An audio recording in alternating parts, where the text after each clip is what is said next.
IMF ने governance और corruption के तशखीसी जायजे के लिए पाकिस्तान के इक़दामात की तारीफ की है। IMF ने मिशन के हालिया दौरे पाकिस्तान पर बयान जारी कर दिया है। मजीद जानेंगे डॉन न्यूज़ के नुमाइंदे ताहिर शिरानी से। ताहिर, बताएगा IMF का क्या कहना है पाकिस्तानी इक़दामात के हवाले से? देखें, IMF के स्कोपिंग मिशन ने 6 फरवरी से लेकर 14 फरवरी तक पाकिस्तान का दौरा किया और उसके बाद IMF की जानिब से अब एक बयान जारी किया गया है जिसमें हुकूमत पाकिस्तान की संजीदगी और अज़्म को सराहा किया है। IMF का ये कहना है कि पाकिस्तान के साथ तावन को आगे बढ़ाने के लिए वो पुरउम्मीद हैं।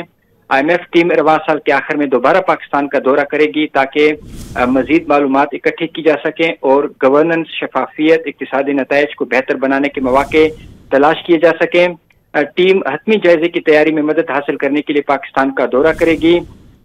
IMF का ये कहना है कि जो हालिया मिशन ने पाकिस्तान का दौरा किया उसका मकसद ये था कि 6 बुनियादी रियासती अफाल में गवर्नेंस, बदउनवानी के खतरात का इब्तदाई जायजा लेना, मालियाती तर्ज हुक्मरानी, मरकजी बैंक की हुक्मरानी और ऑपरेशन शामिल थे। इसी तरह मालियाती शोबे की निगरानी, मार्केट के जवाबित, कानून की हुक्मरानी, मनी लॉन्ड्रिंग और दहशत गर्दी की माली मुआवनत के इंसदाद से मुतालिक अमूर शामिल थे जिस पर तबादला ख्याल किया गया और इब्तदाई जो वर्किंग है वो IMF की जानिब से तैयार की गई है और रवां साल के आखिर में दोबारा पाकिस्तान का दौरा करके जो हतमी रिपोर्ट है वो तैयार हो सकेगी।